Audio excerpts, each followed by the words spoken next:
comme sélectionneur de l'équipe nationale. Une équipe de légende, celle des Giresse, Platini et compagnie.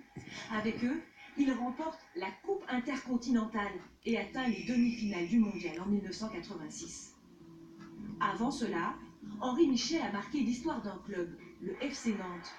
Comme en témoigne ce reportage de l'époque.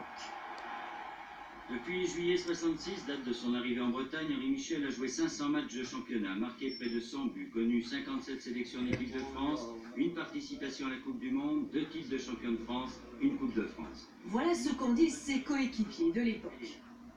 Henri Michel, professionnel et altruiste, comme je n'en ai pas connu depuis que le football existe. Que ce soit sur le terrain ou en dehors du terrain, c'est un garçon qui vit à Saint-Leu. On lui doit beaucoup et pour tous les succès et pour tout ce qu'il nous a apporté, pour lui, pour le foot, pour le club et pour tous les joueurs.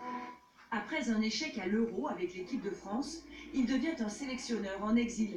Il multipliera les postes au Moyen-Orient et en Afrique.